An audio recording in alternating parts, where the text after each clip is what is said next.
My name is Thex Null. I was the third claw of the Krovaxi High Command, personal advisor to Supreme Overlord Gorth Rex himself.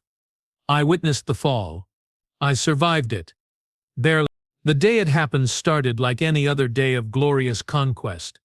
The morning sun cast crimson light through the crystal walls of the Imperial Throne Complex on Krovaxi Prime. Our fleet had just finished glassing another human colony, the 14th this month. The screams still echoed in the communication channels as the last evacuation ships were vaporized. Standard procedure. Efficient. Clean. You want to know how the galaxy's most feared empire fell in a single afternoon? How the Krovaxi Dominion, rulers of 700 star systems, crumbled before one small human female? Fine. I will tell you, but do not expect me to make sense of it, because even now, 3 cycles later, I still wake up screaming. Gorth Rex sat upon his obsidian throne, all 12 feet of scaled muscle and razor-sharp intelligence. His 4 arms rested casually on the armrests, each hand capable of crushing a human skull like an egg. Around him, the High Council buzzed with the usual reports of victory. Numbers, statistics, dead humans. Gorth Rex's mandibles clicked in approval. The sound echoed through the vast chamber like breaking bones. Excellent. And the other human colonies in that sector? Lord Supreme, Admiral Krix Von reported, his voice carrying that familiar tone of smug satisfaction. The human world of New Geneva has been pacified. No survivors detected. Their pathetic defense grid lasted exactly 4 minutes against our assault. 11 more remain, my lord, all equally defenseless. At our current pace, we estimate complete human extinction within 200 rotations, 200 days to wipe out an entire species. The Krovaxi had done it before, dozens of times. We were good at it. Some might say the best, but then Censor Chief Kelat Tam burst through the chamber doors, his usually pristine blue chatan darkened with panic sweat. Protocol demanded he request permission to speak. Instead, he stumbled forward, gasped, "My lord, the censors, something is approaching the homeworld. A single ship, Lord Supreme, human design. Small, possibly a scout vessel." Gorth Rex's 4 red eyes narrowed. "Define something, Kultum. Your lack of precision irritates me." The chamber fell silent. A human ship? Here? At Krovaxi Prime? Impossible. Our homeworld sat at the center of a fortress system protected by 15,000 warships, orbital defense platforms that could crack moons, and energy shields capable of stopping stellar bombardment. Impossible. General Nextviewer snarled, his twin heads speaking in unison. No human vessel could penetrate our defenses. The shields alone would vaporize anything they possess. Nevertheless, Kaltam stammered, "It is there." It bypassed every defense grid, every patrol ship, every sensor network. It simply appeared, in orbit, requesting permission to land. The absurdity of it struck us all at once. A human ship, alone, requesting permission to land at the heart of the empire that was systematically exterminating their species. The audacity was either brilliant or completely insane. The holographic display materialized in the center of the throne room, depicting our orbital space in perfect detail. And there it was, a tiny speck against the vastness of our defense grid. A human vessel no larger than a personal transport hanging in space like a gnat before a dragon. Gorth Rex stood slowly, his massive frame casting shadows across the polished floor. "Show me. Has it made any aggressive moves?" Gorth Rex asked. "None, my lord. It maintains position at exactly 1,000 kilometers altitude, broadcasting on all standard diplomatic frequencies." "What does it say?" Keltam's voice cracked. "It requests an audience with the Supreme Overlord, for purposes of negotiation." The laughter started with General Nextfour's twin heads, then spread through the chamber like a virus. Negotiation? Humans wanted to negotiate. With us. The species we were busy exterminating wanted to sit down and chat. "By the burning moons," Admiral Krix Von wheezed between laughs. "They want to surrender formally. How delightfully pathetic." But Gorth Rex was not laughing. His eyes had taken on that predatory gleam I had learned to fear during my centuries of service. Who is aboard this vessel? Scanning indicates a single life form. My lord, human female. No weapons detected. No escort ships. No support fleet in hyperspace. One human female.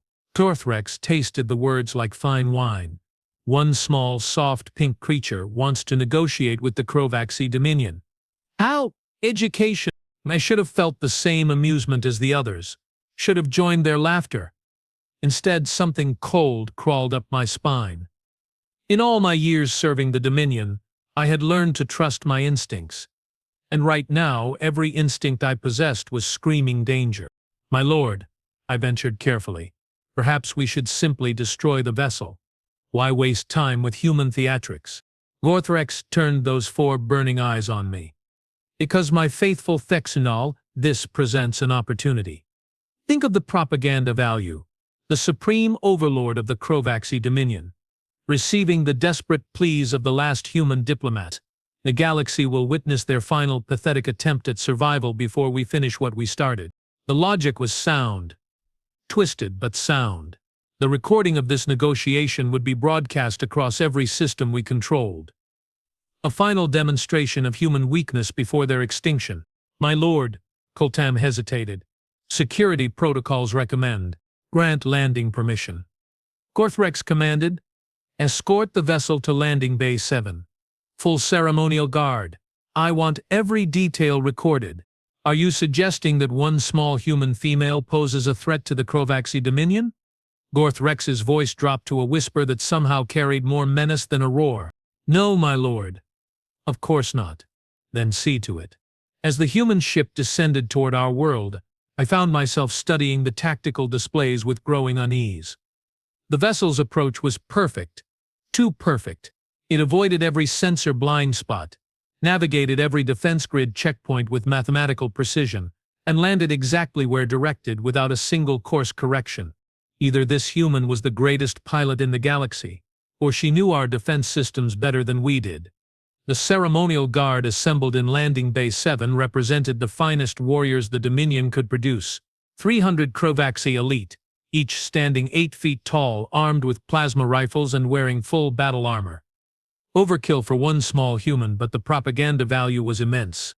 I had seen humans before, of course, mostly as corpses floating in space or running screaming from our forces. But this one was different. She walked with purpose. No fear in her stride. No hesitation. She wore simple clothing, dark blue with unfamiliar insignia. Her hair was brown, pulled back severely. Average height for a human. Unremarkable in every way. Except for her eyes. I watched through the security feeds as the human ship's ramp lowered. Atmosphere rushed out in a small cloud of vapor. Then she appeared. Even through the grainy security feed. Those eyes held something that made my blood run cold. Not fear. Not desperation. Something else entirely. Confidence. She walked through our ceremonial guard as if they were an honor formation arranged for her benefit. 300 of the galaxy's deadliest warriors, and she barely glanced at them. Her attention focused solely on the ornate doorway leading to the throne complex. Fascinating, Gothrex mused as we watched her progress through the corridors. Look at her, my faithful advisors. No weapons, no armor, no fear. Either she is supremely brave or supremely stupid. I vote for stupid, Admiral Kreisvan muttered. But I was not so sure. Every step she took was calculated. Every turn perfectly timed. She moved through our fortress palace like she had studied the blueprints for years. The massive doors to the throne chamber began to open with their traditional grinding roar. A sound designed to intimidate, to make visitors feel small and powerless before the might of the Dominion. Most species diplomats required escorts, translators, and formal protocols just to approach the throne. The chamber fell silent as every eye turned toward the human female.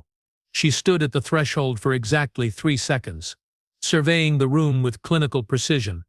Then she began walking forward, her footsteps echoing in the vast space. She walked in alone. No bow. No gesture of respect, no acknowledgement of protocol. She simply walked down the center aisle between the rows of advisors and generals and admirals, straight toward the throne where Gothrex waited. You may approach the throne, Gorth Rex announced in his most imperial voice. She was already approaching, had been approaching since she stepped through the doors. His permission was irrelevant, and somehow everyone in the room understood that. When she reached the designated spot exactly 10 meters from the throne, she stopped. Not because protocol demanded it, but because she had decided to stop. "I am Supreme Overlord Gorth Rex of the Krovaxi Dominion," he began the traditional pronouncement. "Ruler of 700 star systems, commander of 10 million warships, conqueror of 43 species. You stand before the throne of ultimate power in this galaxy. State your name and your purpose, human." She waited until he finished speaking.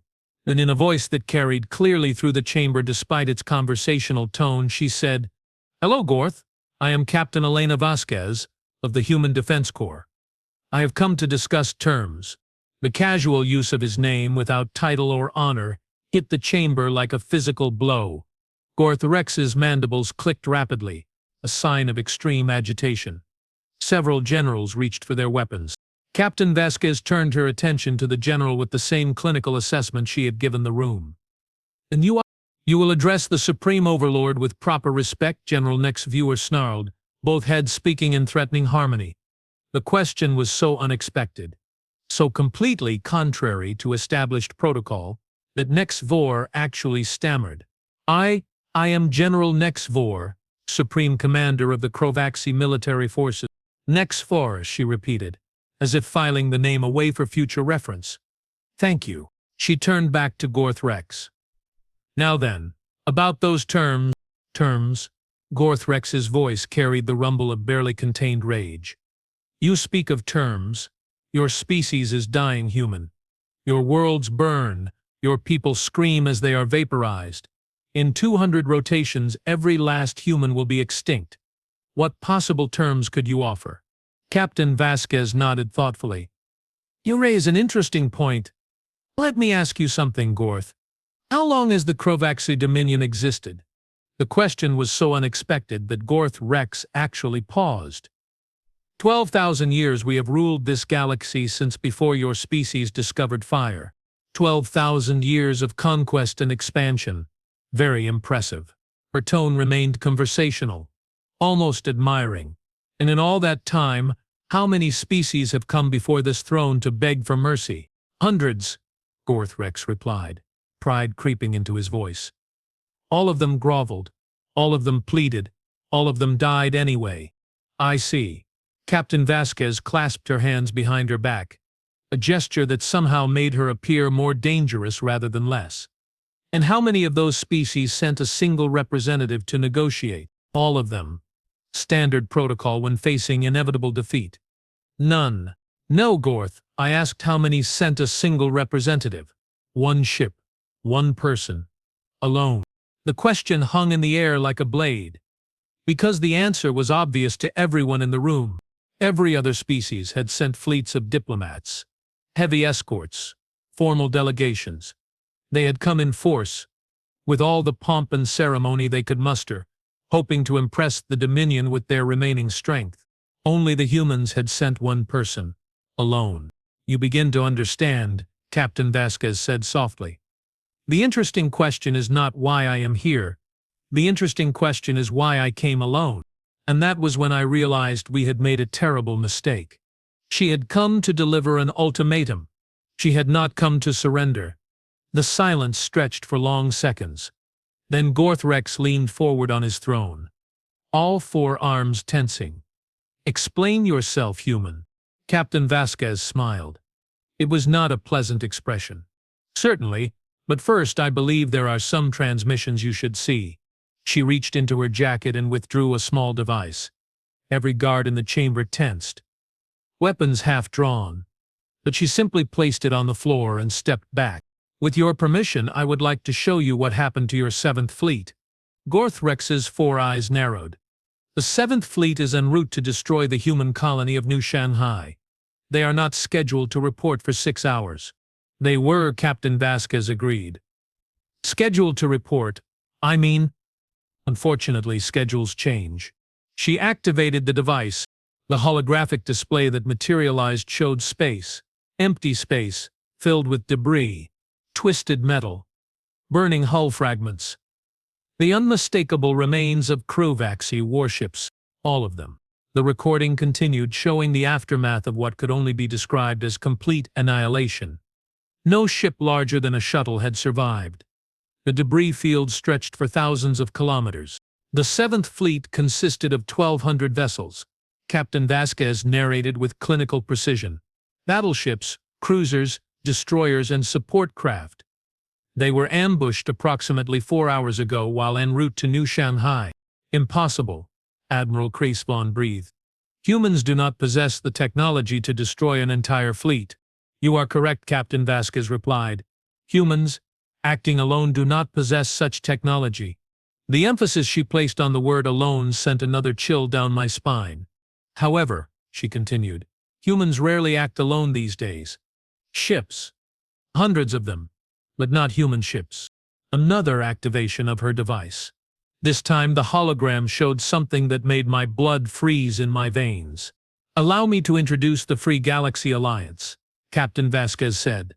47 member species and counting. All united under a single banner. All working toward a common goal. Tyranny dreadnoughts. Quith battle cruisers. Meran assault carriers. Dozens of other designs from species across the galaxy. Species the Krovaxi had conquered. Species we had enslaved. Species we thought were broken. The extinction of the Krovaxi Dominion. The throne room erupted in outrage. Generals shouted denials. Admirals demanded explanations. The noise was deafening, but through it all Captain Vasquez stood calmly, waiting for the storm to pass. When Gorth Rex finally roared for silence, she continued as if nothing had happened. She gestured to the holographic display, now showing star charts marked with Alliance territories. For 12,000 years you have conquered species one at a time. Divide and conquer. A classic strategy. Effective against isolated civilizations with no means of communication or coordination. But technology advances, communication improves. And eventually, even the most scattered survivors find ways to contact each other. The Free Galaxy Alliance has been organizing for 800 years, Gorth. Slowly, carefully. Building strength while appearing weak. Developing new technologies while hiding our capabilities. Learning your tactics while pretending to be defeated. The map shifted, showing connection lines between star systems. Trade routes, communication networks, military coordination channels. Lies, General Nexforce snarled. Our intelligence networks would have detected such an organization. Captain Vasquez turned those cold eyes on him. Your intelligence networks? You mean the ones staffed primarily by conscripted survivors from conquered worlds? The same worlds that now belong to the Alliance? The implication hit everyone at once. The Dominion's vast intelligence apparatus, built on conquered populations and forced labor, had been compromised from within. Every report, every assessment, every strategic analysis had been filtered through Alliance operatives. She paused, letting the magnitude of the deception sink in. You have been fighting shadows for centuries, Captain Vasquez continued. Every victory you celebrated was carefully orchestrated. Every defeat we suffered was calculated to maintain the illusion of Krovaxi supremacy. Until today, the holographic display changed again, showing real-time tactical data. Fleet positions. Troop movements. Defense grid status. What it showed made my heart stop beating. Alliance fleets were everywhere. Surrounding every major Krovaxi stronghold. Positioned at every strategic choke point. Moving through hyperspace toward every remaining Dominion world, including Krovaxi Prime. She smiled that cold smile again. In approximately 6 hours, the Free Galaxy Alliance will commence the final phase of Operation Reckoning. Every Krovaxi military installation in the galaxy will be simultaneously attacked. Every occupied world will be liberated. Every slave labor camp will be stormed. As we speak, Captain Vasquez announced, 7,000 Alliance vessels are taking position around your homeworld. Your orbital defenses have been neutralized. Your fleet bases are under siege. Your communication networks are being systematically disabled. The throne room fell silent as the magnitude of the situation became clear. We were not conquering the galaxy. We were surrounded, outmaneuvered, defeated. But Gorth Rex was not ready to accept defeat. 12,000 years of conquest do not die easily. Now, Captain Vasquez said, checking a timepiece on her wrist. Shall we discuss terms? His forearms spread wide, encompassing the throne room and by extension the entire planet. Even if what you claim is true, he snarled, rising to his full imposing height, even if your pathetic alliance has managed to coordinate some kind of surprise attack, you forget one crucial fact.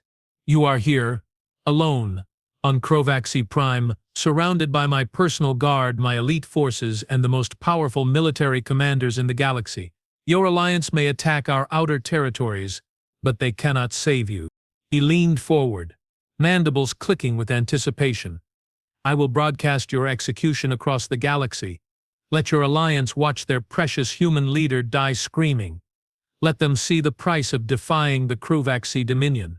Captain Vasquez listened to the entire speech with the same calm attention she had shown throughout the audience.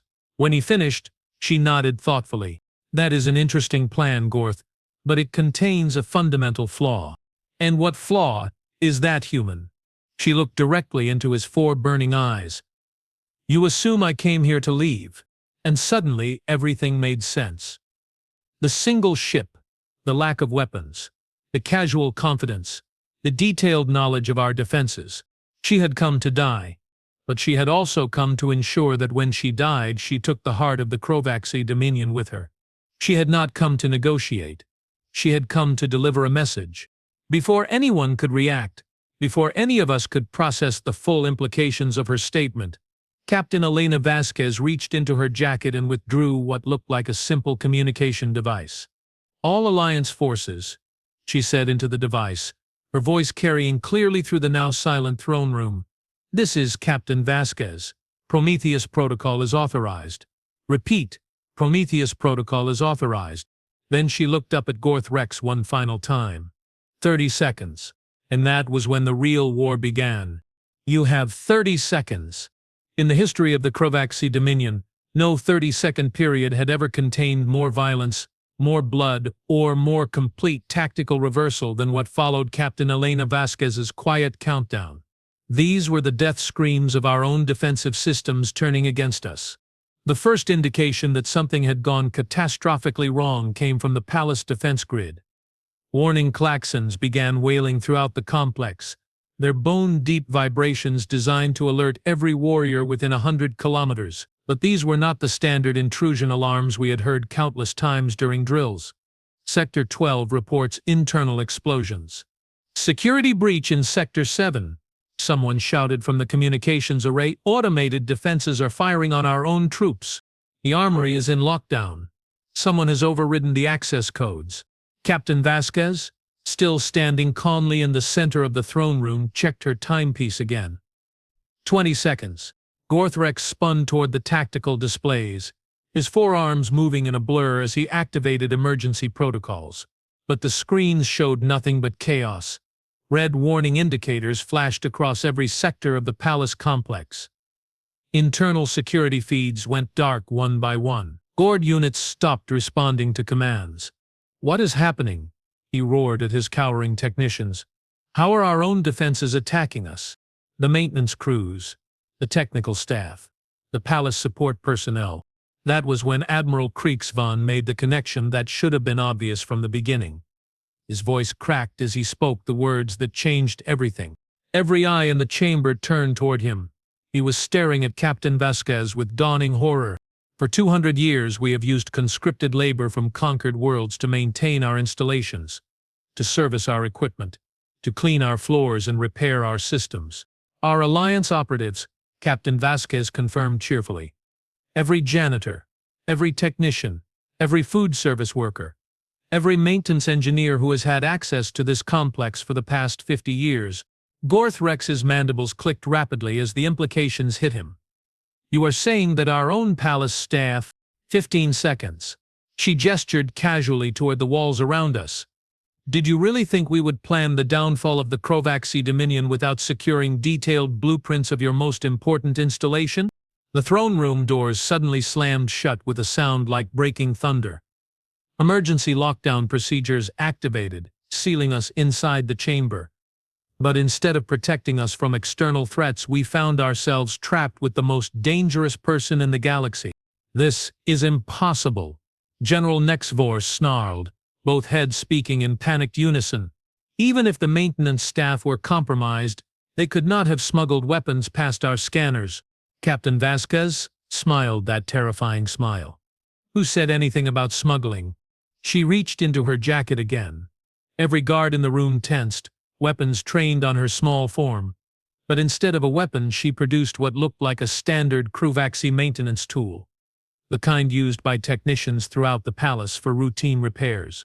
"Krovaxi manufacturing is quite impressive," she said conversationally, examining the device.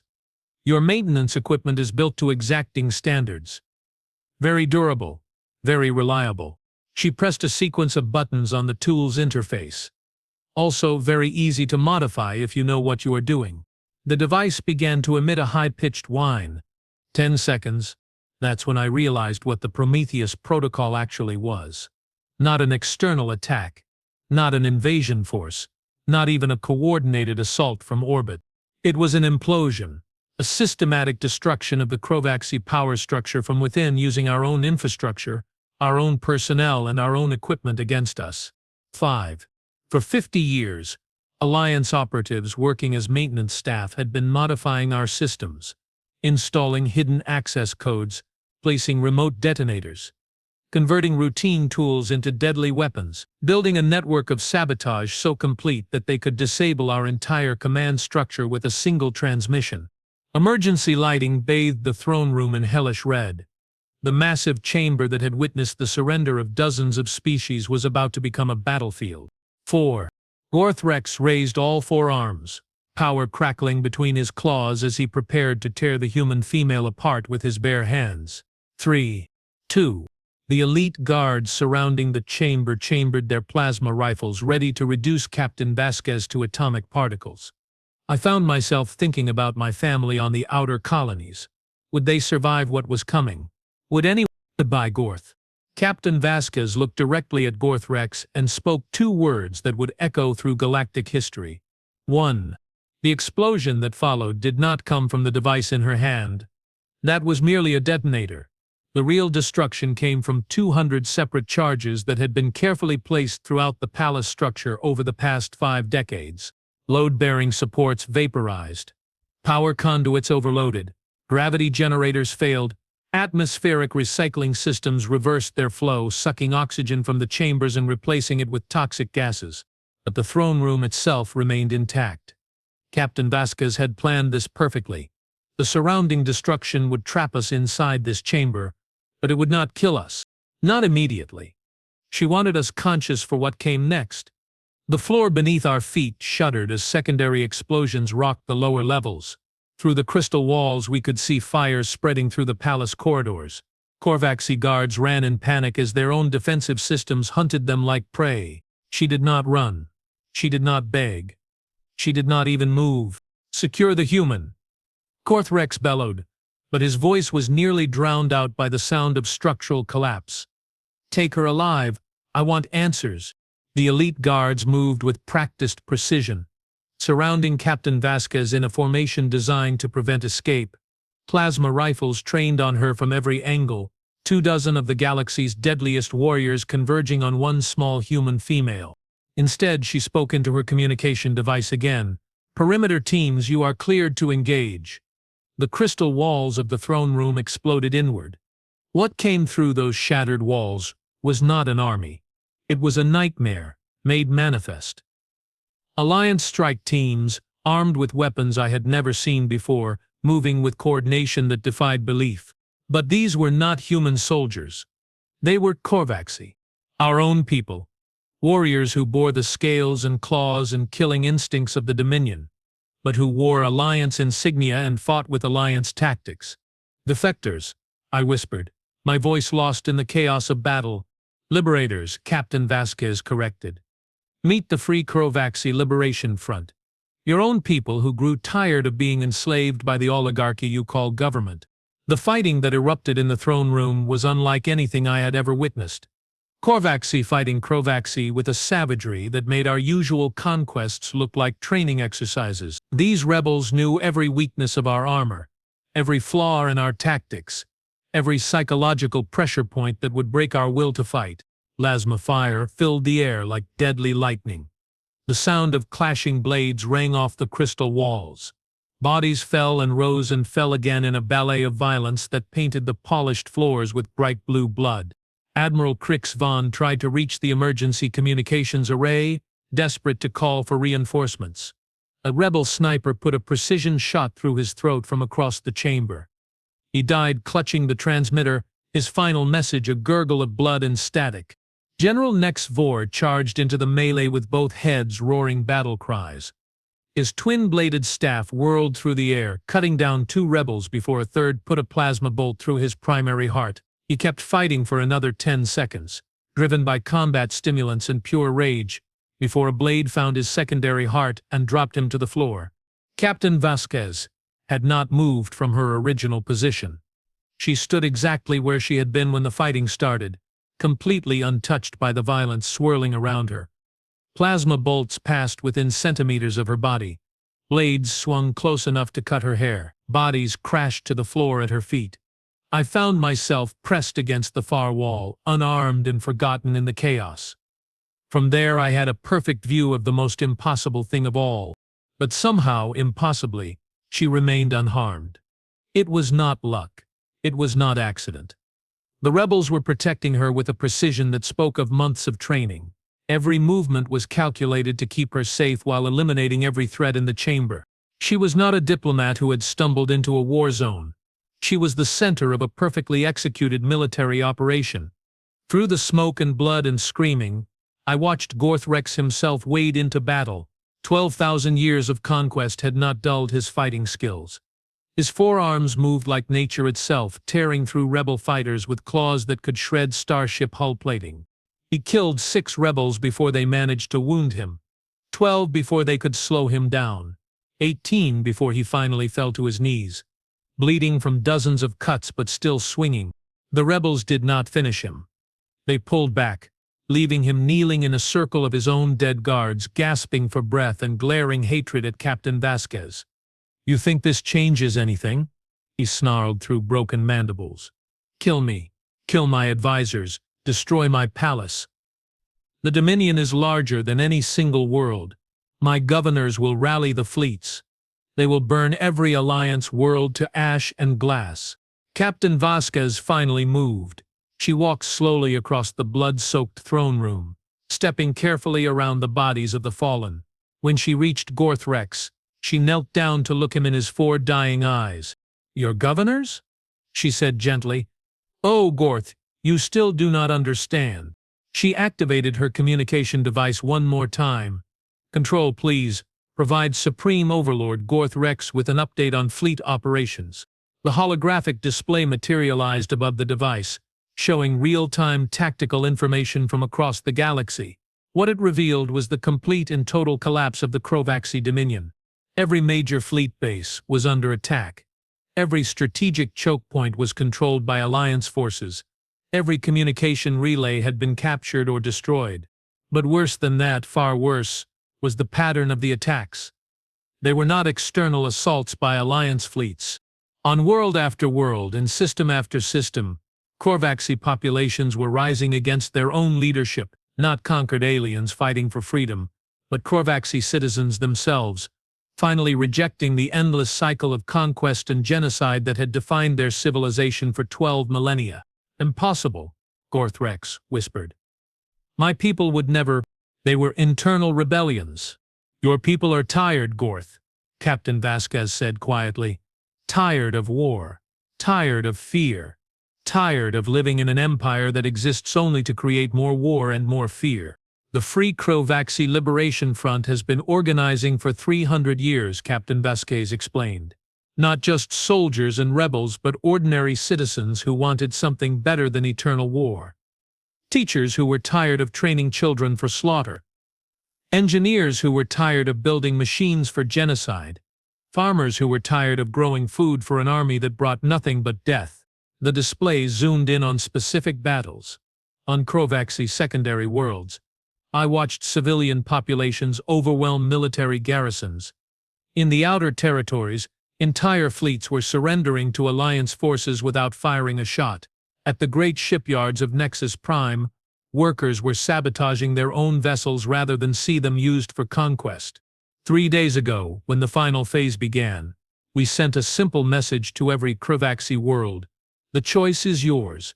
Continue serving the oligarchy that has enslaved your civilization to its hunger for conquest, or join the Alliance and help build something better. The display showed the results of that choice. World after world choosing freedom over fear. Fleet after fleet laying down their arms. An entire civilization rejecting its own leadership in favor of a future that did not require the extinction of everything else. She gestured to the tactical display. Did you think the Alliance was only composed of conquered species? Did you imagine that 12,000 years of brutality had not taken a toll on the brute? Gorthrex stared at the display in shock that went beyond mere defeat. This was not conquest. This was not even revolution. 70% of your own people have joined the rebellion, Captain Vasquez continued. The Dominion military is fighting a war on 12,000 fronts simultaneously, against enemies who know every weakness, every secret, every hidden vulnerability. This was transformation, the complete metamorphosis of everything he had ever known. Why? He asked, his voice barely a whisper. Why would my own people betray everything we built? She stood and walked back toward the center of the throne room, now littered with the bodies of an empire's death throes.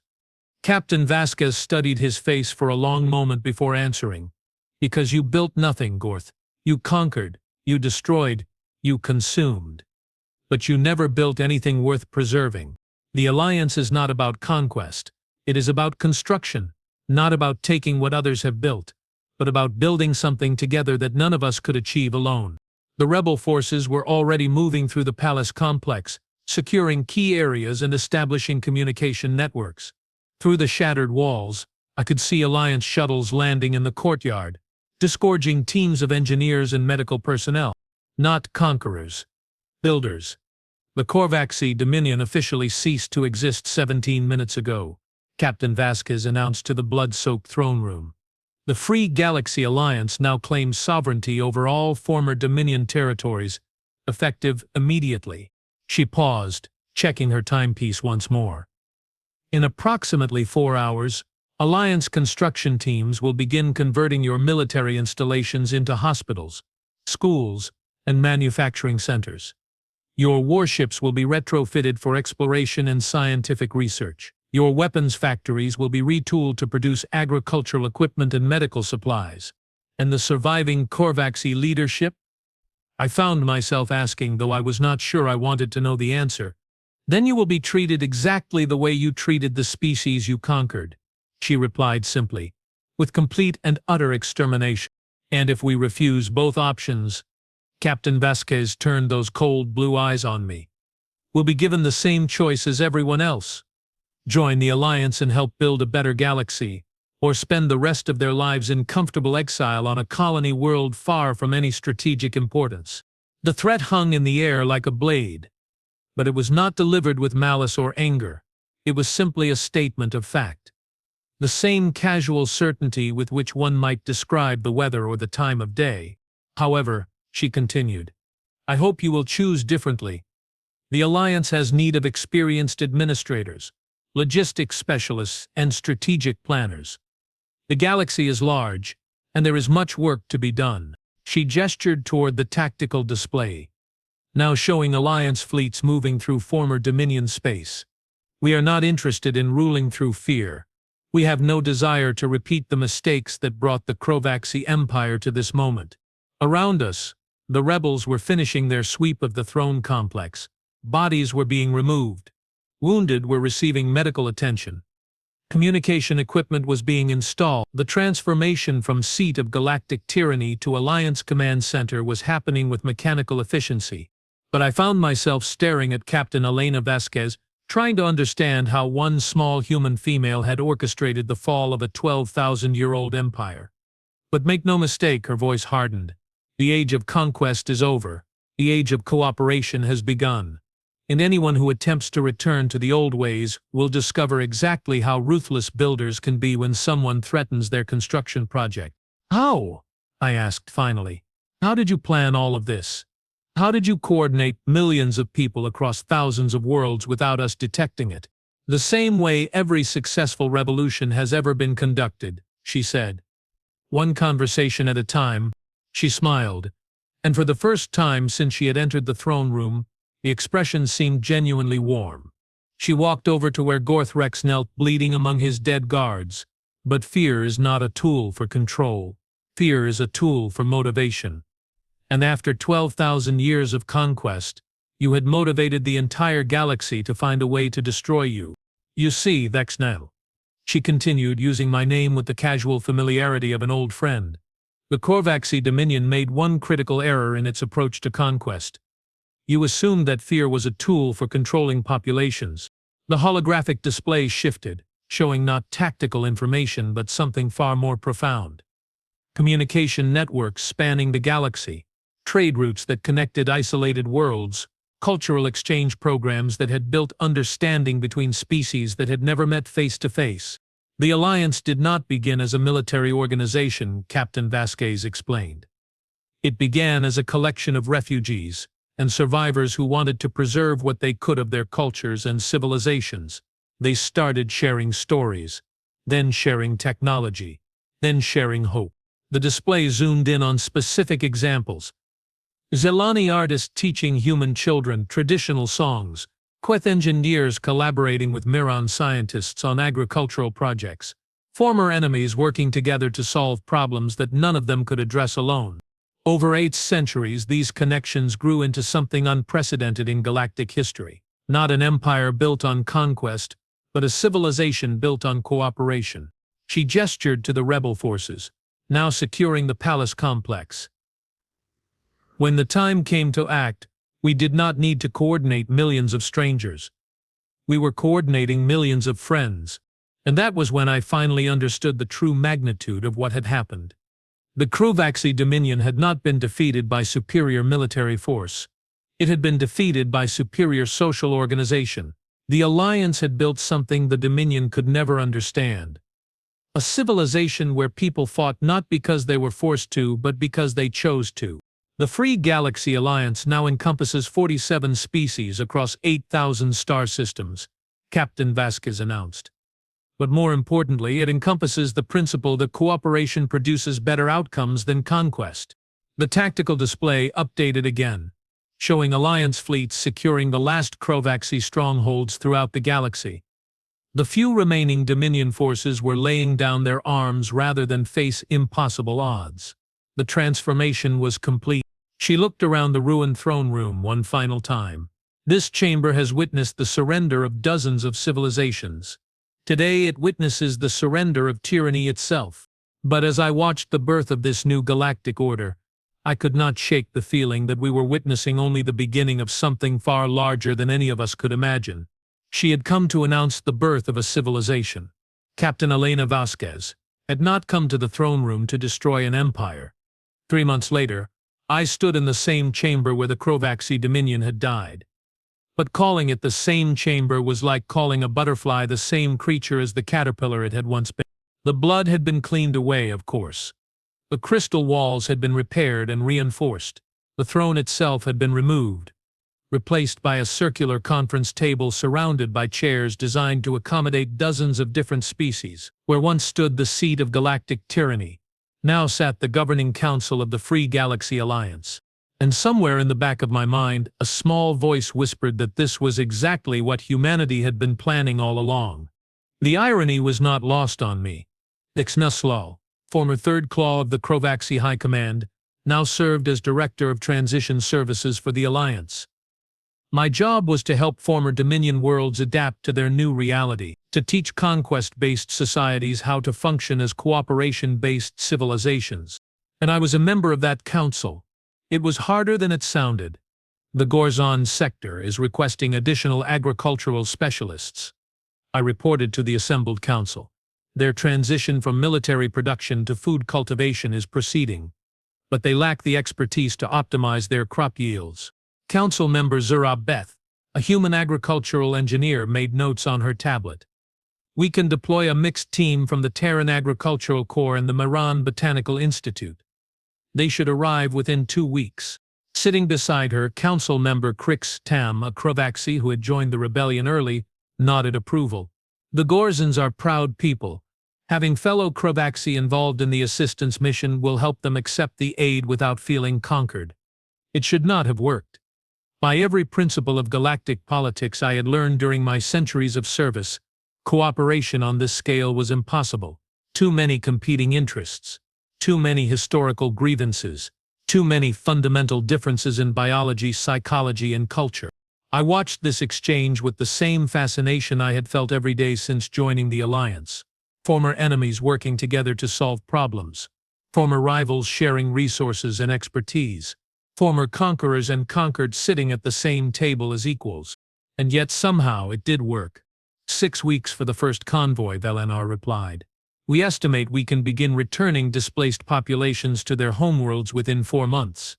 The Nexus Prime shipyards report completion of their first civilian transport vessel, announced Council member Velanor, a Zelani engineer whose people had been among the first to suffer Krovaxi conquest. It incorporates design elements from 17 different species and will be capable of carrying mixed atmosphere crews.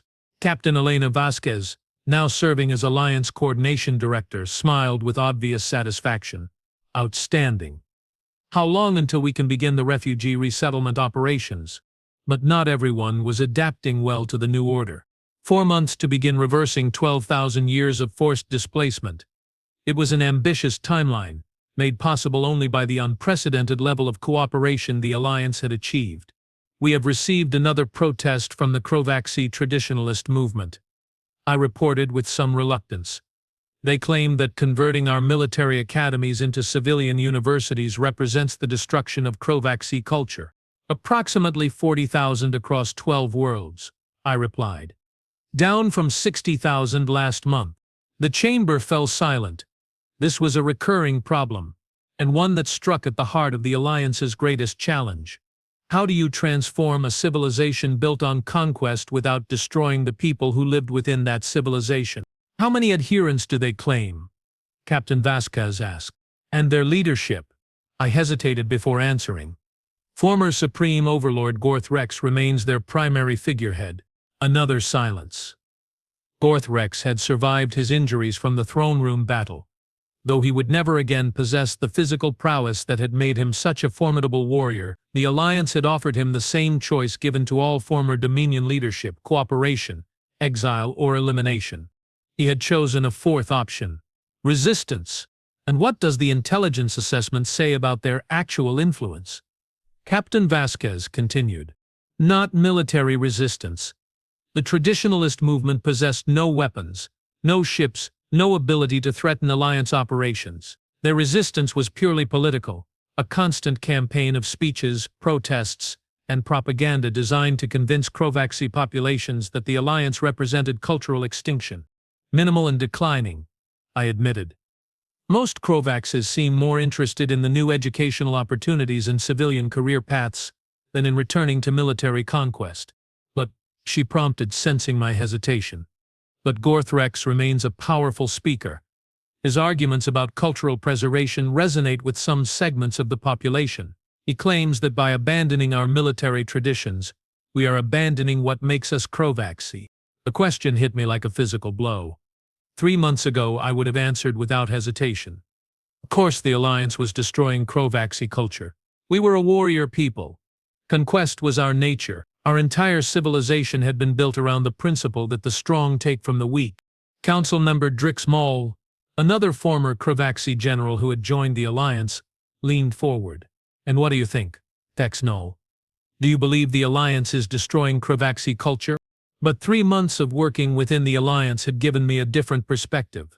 I think, I said slowly, that what we called Krovaxi culture was actually Krovaxi pathology. The words tasted bitter in my mouth, but they were true. We convinced ourselves that conquest was our nature, because conquest was what our leaders demanded. We told ourselves that violence was our strength because violence was the only skill our society valued. I gestured around the transformed chamber. But look at what we have accomplished in 3 months. Krovaxi engineers designing civilian infrastructure. Krovaxi scientists collaborating on medical research. Krovaxi artists creating beauty instead of weapons. We are not less Krovaxi because we stopped conquering, I continued, my voice gaining strength. We are more Krovaxi because we finally have the freedom to discover what we are capable of when we are not enslaved to the endless demands of war. Captain Vasquez nodded approvingly. That is exactly the message we need to spread. The Alliance is not about destroying cultures. It is about liberating them from the political systems that constrain their development. But what about Gorth Rex? Asked Council Member Yulketh. Aqueth, the philosopher whose species had developed remarkable insights into social psychology.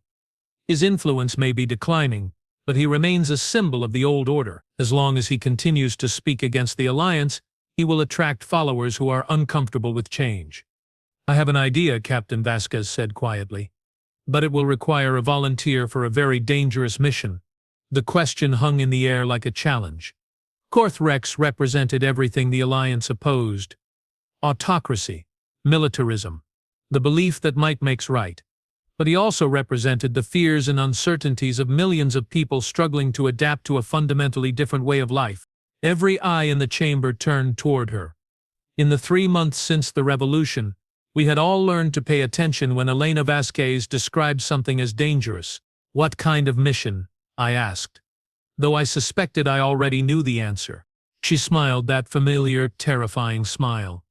I want someone to visit Gorth Rex, someone to sit down with him and have a conversation about the future. That sounds like an assassination mission disguised as diplomacy, Council Member Drixmall observed dryly. The implications of her statement hit everyone at once. She was not proposing to eliminate Gorth Rex. She was proposing to convert him. You want to recruit the former Supreme Overlord of the Krovaxi Dominion? I asked in disbelief. The being who personally ordered the genocide of dozens of species. On the contrary, Captain Vasquez replied. It sounds like a recruitment mission disguised as diplomacy. I want to offer him the chance to become something better than what he was, she corrected. The same chance we offered everyone else. And if he refuses, then he continues his protests from exile. His influence continues to decline, and in 10 years he will be a forgotten footnote in galactic history. And if he accepts? Captain Vasquez leaned back in her chair, staring up at the crystal ceiling that had once overlooked the throne of tyranny. Then we demonstrate to the entire galaxy that the Alliance is strong enough to forgive even its greatest enemies, that cooperation is powerful enough to transform even the most hardened advocates of conquest. The silence that followed was profound. What she was proposing went against every instinct of justice and revenge that the conquered species felt toward their former oppressors. But it was also perfectly consistent with the Alliance's stated principles of rehabilitation and transformation. Who would you send on such a mission? Council Member Velanor asked. The words hit me like a plasma bolt to the chest. Me? Approach Gorth Rex, the being who had been my supreme commander for 3 centuries? The being whose rage had terrified even his closest advisors. Captain Vasquez turned those penetrating blue eyes directly on me. I was hoping Thexnil might volunteer. Why me? I asked. And because, she continued, you are the only person in this chamber who can speak to him as an equal rather than as a conqueror addressing the conquered. Because you understand what he is going through, she replied simply. You made the same transition he is being asked to make. You abandoned the same beliefs he is clinging to. You chose the same path he is refusing to consider. I found myself considering the proposal with growing fascination and terror. Gorth Rex, in exile, was still Gorth Rex, still capable of tearing apart any being foolish enough to anger him, still possessed of a mind that had outmaneuvered the best military strategists in the galaxy for thousands of years. But he was also alone, cut off from the power structure that had defined his entire existence. Watching his life's work crumble while his own people abandoned everything he had taught them. What would I offer him? I asked. The same thing we offered you, Captain Vasquez replied. Purpose. The chance to build something instead of destroying something. the opportunity to be remembered as a founder rather than as a relic. She activated the chamber's holographic display, showing current Alliance construction projects across the galaxy. Hospitals rising from the ashes of weapons factories. Schools built on the sites of former military academies. Research stations replacing orbital bombardment platforms. The Alliance is undertaking the largest construction project in galactic history, she said. We are building a civilization from scratch, incorporating the best elements of 47 different species, while avoiding the mistakes that led to their previous conflicts. The display zoomed in on specific projects. A massive agricultural complex on a former Krovaxi military world, designed to feed refugee populations. A cultural exchange center where species that had been enemies for millennia were learning to work together. A medical research facility dedicated to developing treatments for diseases that affected multiple species.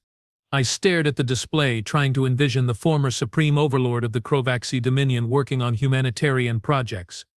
The mental image was so absurd that it almost made me laugh.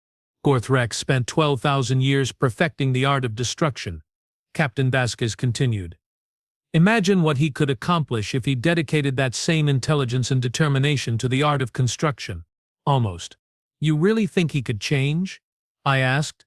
I think everyone can change given the right motivation, she replied.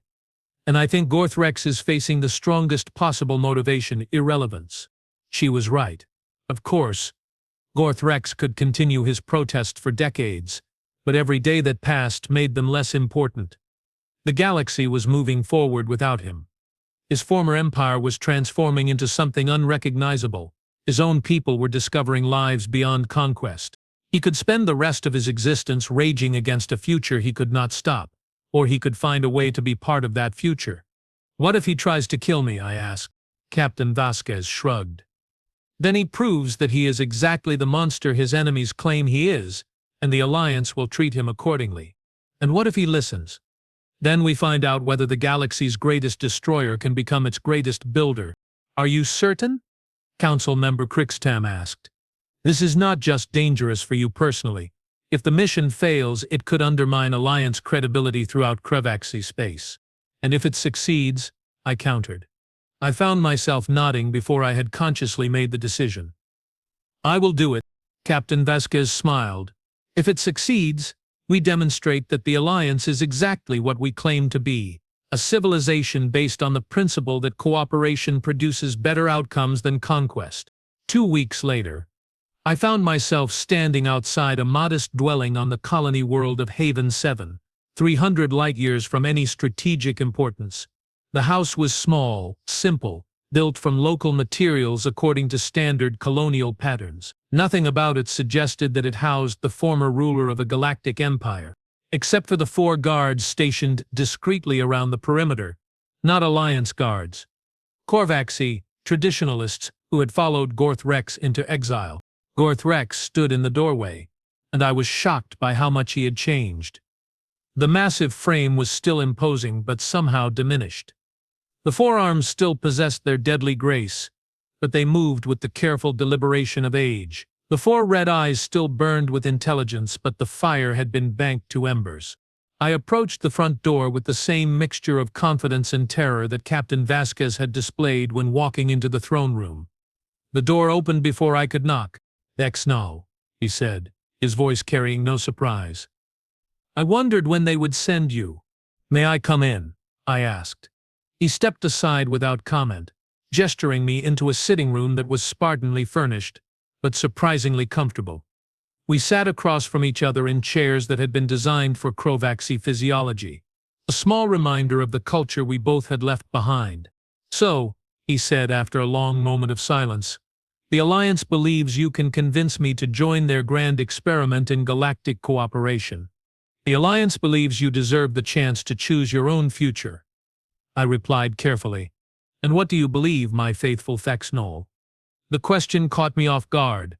During our centuries of working together, Gorth Rex had never asked for my personal opinion on matters of policy. My role had been to provide information and carry out orders, not to offer independent judgment. "I believe you are the most intelligent being I have ever met," I said honestly. and I believe that intelligence is being wasted on a cause that grows less relevant every day. He stood and walked to the window, looking out at the modest colonial settlement that had become his entire world. Do you know what I do here, Thexnol? How the mighty supreme overlord of the Krovaxi Dominion spends his days. His mandibles clicked in what might have been amusement. Straight to the point. I appreciate that. I understand you lead the traditionalist movement. I give speeches to people who are too polite to tell me they have stopped listening, he said bitterly. I write manifestos that fewer beings read each week. I organize protests that grow smaller with each event. He turned back toward me, and I was surprised to see something I had never witnessed before in those four burning eyes: uncertainty. Does that bother you? The Alliance is winning, Thexno. Not through conquest, but through conversion. Every day, more of my people choose their version of the future over mine. It terrifies me, he admitted. For 12,000 years I knew exactly what I was and what my purpose was. I was the supreme overlord. I conquered worlds and ruled species and shaped the galaxy according to my will. You could shape the future, I suggested carefully. Whose future? The Alliance future, where Krovaxi children learn cooperation instead of conquest. Where our warriors become engineers and our generals become philosophers. He gestured around the small room. Now I am an exile in a house that could fit inside my former throne room. I command no fleets. I rule no worlds. I shape nothing. Is that necessarily a bad thing? The question hung between us like a blade. Gorthrex studied my face for a long moment before answering. 3 months ago I would have said yes without hesitation. Krovaxi nature is to conquer, to dominate, to impose our will on the galaxy through superior strength. And now I watch intelligence reports about former Krovaxi military academies producing brilliant civilian engineers.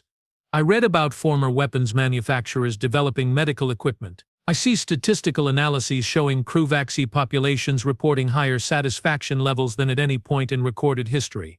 He returned to his chair, moving with the careful deliberation of someone carrying a heavy burden.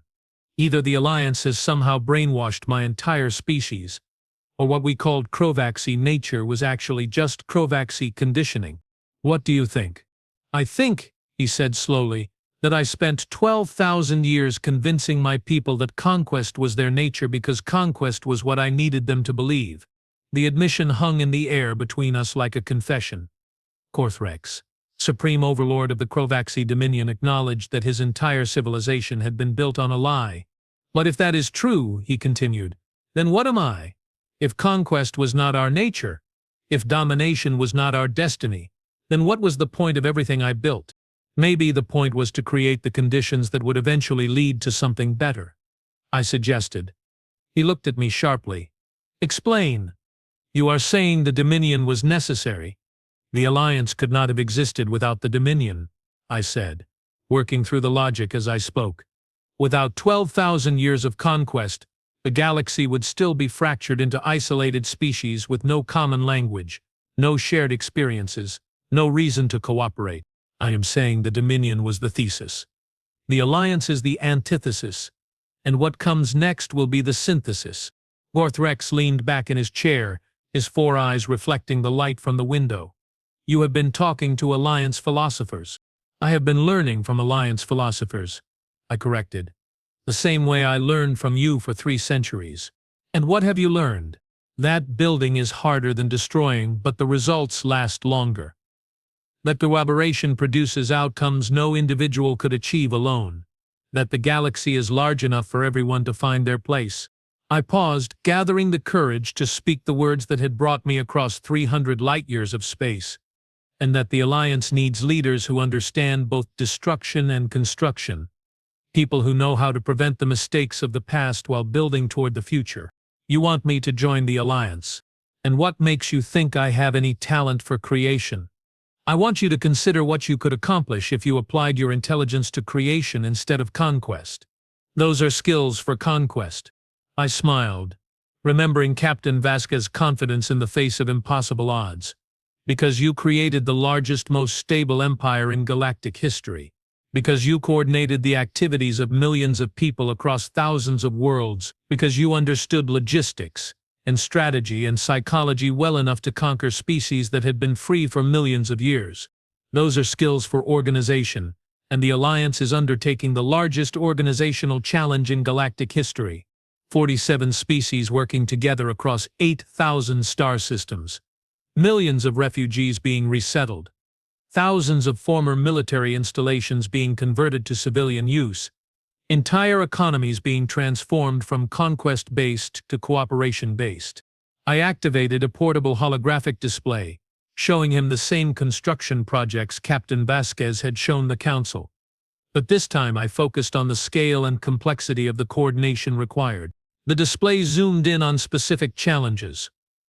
Resource allocation across species, with fundamentally different metabolisms.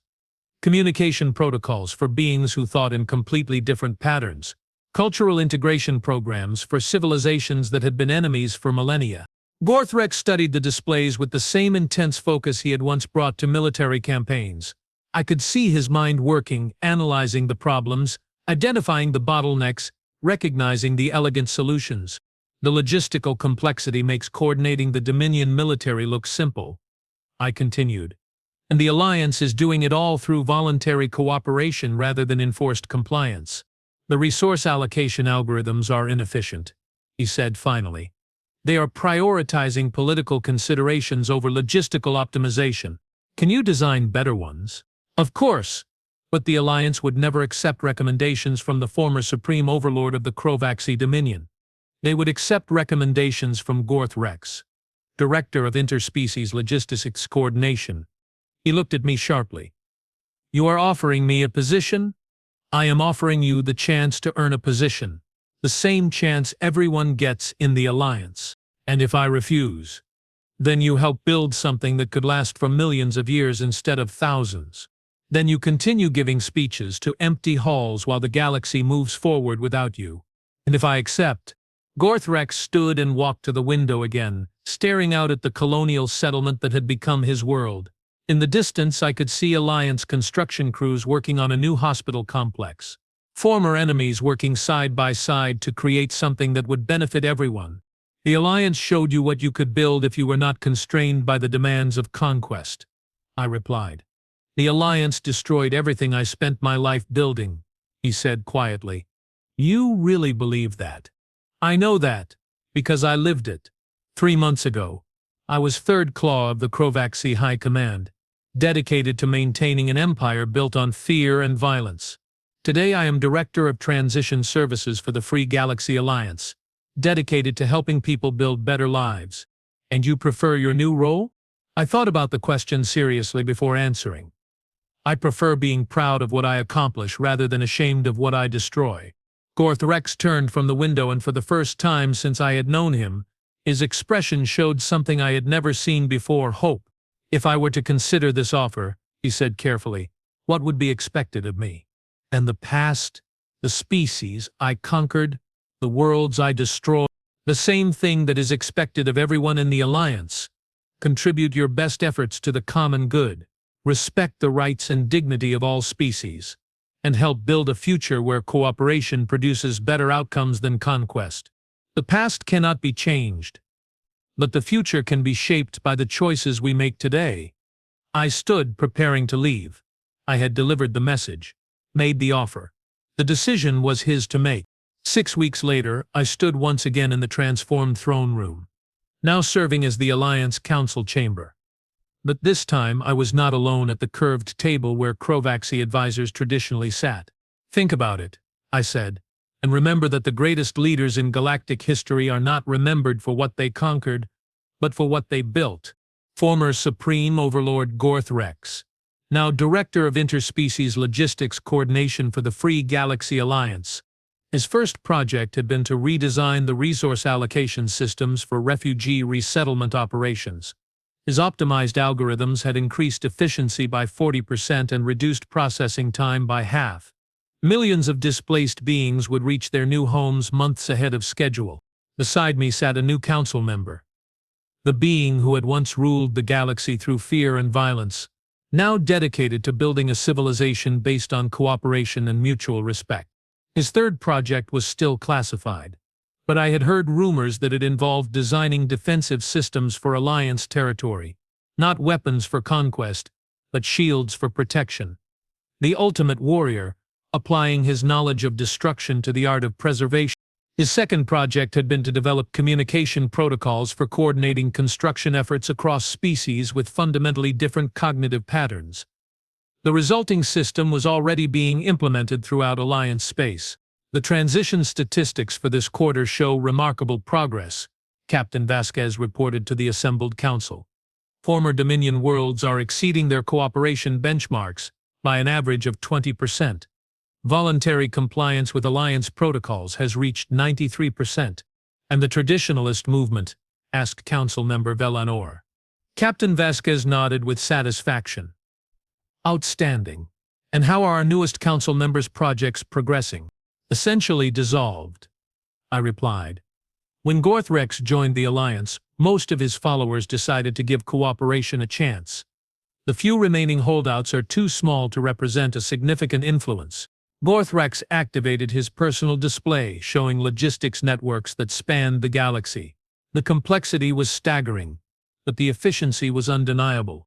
The interspecies coordination protocols are performing beyond projections, he reported in the same tone he had once used to describe military victories. Communication lag between species has been reduced by 60%. Resource allocation conflicts have dropped to negligible levels, and the new defensive grid should be operational within 2 years. Defensive grid? Asked Council Member Drixmal. A network of automated defense platforms positioned at strategic points throughout Alliance space.